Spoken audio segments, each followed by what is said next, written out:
Comentários de Fabiano Baldasso sobre a derrota do Internacional para o Cruzeiro 2-1. E comentários de Alex Bagé sobre o empate do Grêmio contra o Ceará na noite fria de Porto Alegre.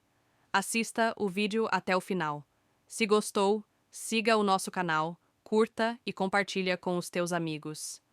O Internacional montou todos os movimentos para o jogo de hoje para fazer a mesma coisa que vinha fazendo. E conseguiu o objetivo atingido. Fez a mesma coisa. O Internacional hoje é a repetição de tudo que a gente tem visto há meses. A mesma coisa. Rigorosamente a mesma coisa. Não tem nada de diferente. Nada de diferente. Guizinho, pode tirar a tela aqui debaixo do placar, faz favor. Cara, o Internacional tem as mesmas tentativas de soluções, a mesma forma de jogar.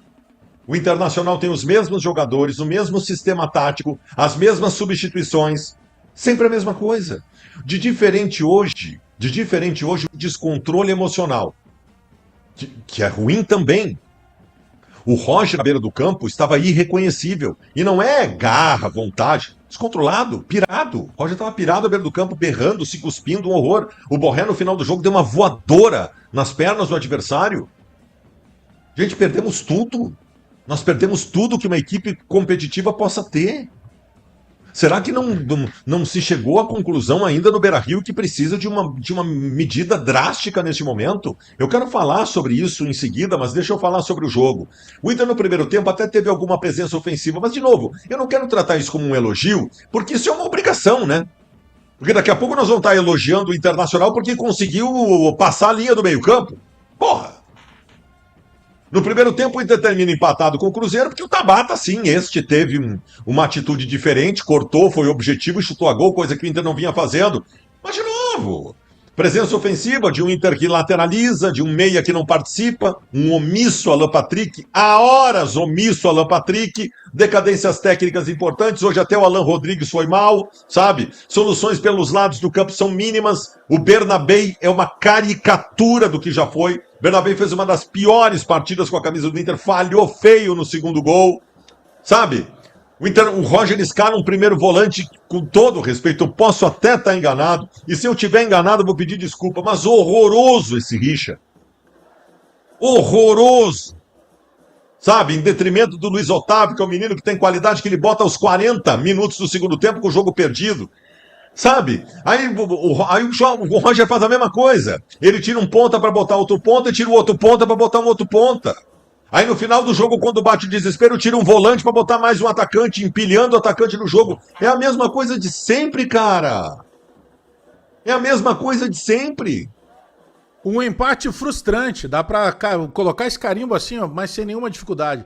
É frustrante o empate, torcedor. Os mais de 25 mil torcedores que estiveram presentes na arena, jogo 9 da noite, sábado, chuva, frio, nada era convidativo. O que era convidativo é pra ver o Grêmio.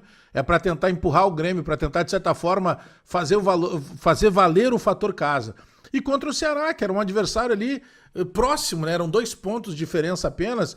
E, poxa, se a gente acredita que é possível ganhar do Atlético Mineiro, como aconteceu no final de semana passado, dentro da casa dos caras, poxa, como é que eu não vou acreditar que eu possa vencer o Ceará dentro da minha casa? Agora, por que é frustrante? Eu acho que essa frustração do torcedor, ela pode ser apontada para alguns jogadores dentro de campo, mas tem 2 deles que, para mim, eles são os principais motivos dessa frustração.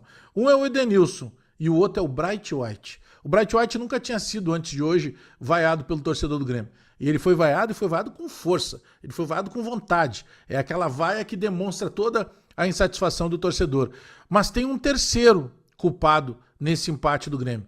Ele atende pelo nome de Mano Menezes.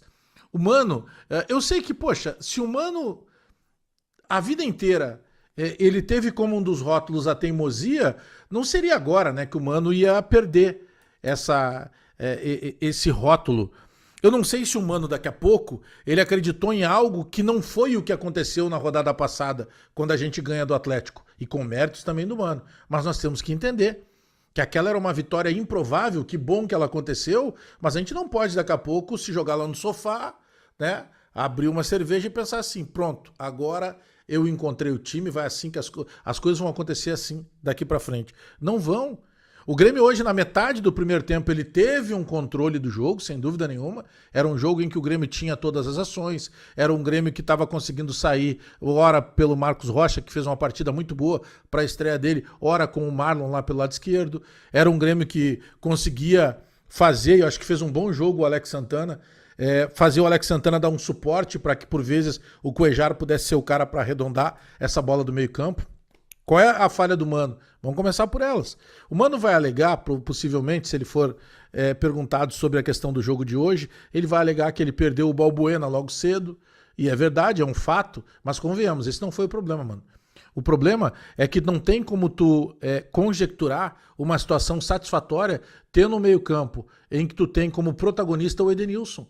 Por favor, mano, desista do Edenilson.